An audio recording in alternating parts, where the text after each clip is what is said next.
ผู้พี่น้องปัญหาใจมีหมดตกใจใจบอกนำมามีหมดตกวิธี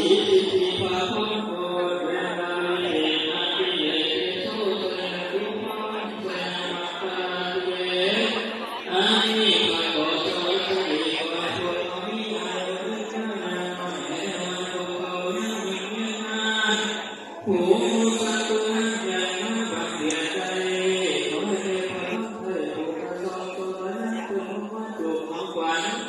มือเป็นคนดีเดือนนี้เป็นคนดีปีนี้เป็นปีมาขอให้พวกเรา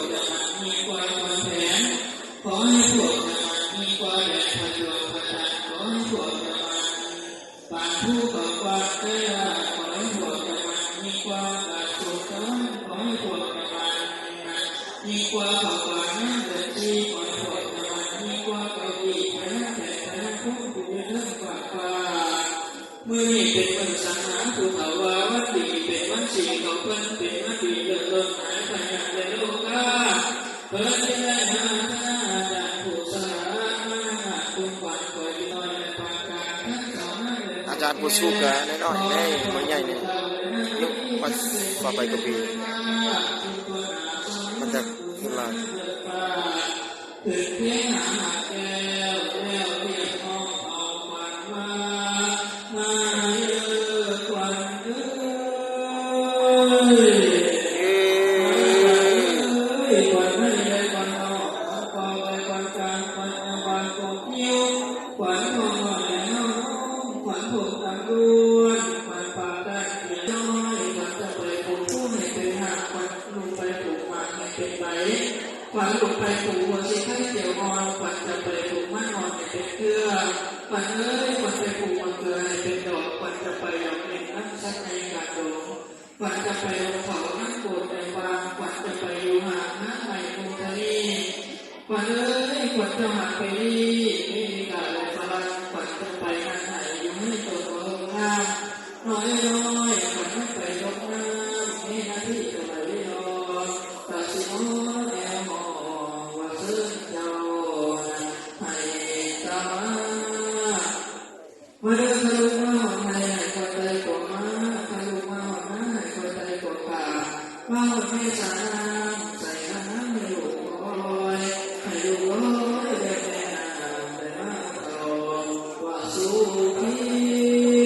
มาเดินทะลุมาหอดแล้วให้ลูกมากินข้าวกับชีตอนหนามาเดินทะลุมาหอดแล้วให้ลูกมากินข้าวกับปลาตอนไหนให้ลูกมากินข้าวกับไข่ให้พ่อขวัญให้ลูกมาหอดหอมต้นบัวดอกไม้ผู้พี่น้องแต่ไหวเป็นผ้ามีทั้งเหล่าสุราและเขางามมีทั้งสัตว์ไถ่ผมแก่เรือหลายผู้พี่น้องนางใหญ่ๆลงข้อค่อยถามว่าขวัญนอนเจ้ามาเขาว่าสู้พี่ถ้าจะมาหมดแล้วให้จะดูสบายสุดอย่าได้ลงไปอยู่ไกลอย่าได้เล่นไปอยู่อื่นให้มาอยู่สุดในเนื้อมาอยู่เกิดในที่มาอยู่อีกอะไรมาอยู่ก่อนvì nó làm bằng lá thôi nhiều hoa nó lạiพอตอกแข็ง rồi Tam ơi ทั้งประเทศมันมายังมีคนละเมียดในคนลาว vì nó làm bằng lá thôi nhiều hoa nó lại พอตอกแข็ง rồi Tam ơi ทั้งประเทศมันมายังมีคนละเมียดในคนลาว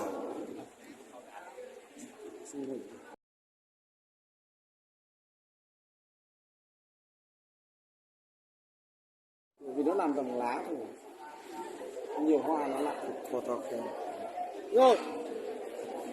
Tam ơi ทั้งประเทศมันมายังมีคนละเมียดในคนลาว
อ้กูอยู่ไกลพุ่นละอยู่หน้าได้ไหมวันแรกเลยเลยอยู่กันหน้าได้ไหม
làm bằng lá thôi,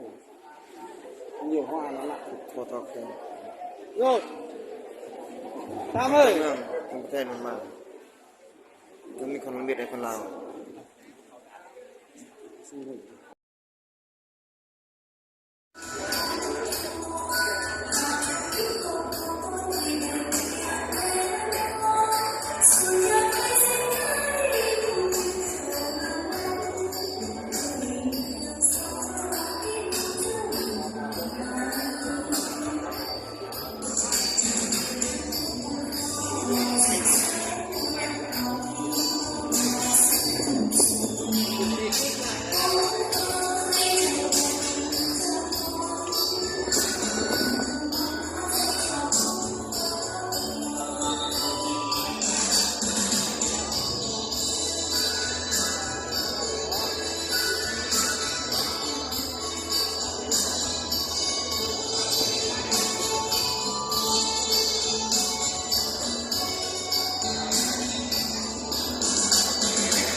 กูอยู่ไกลพุ่นละ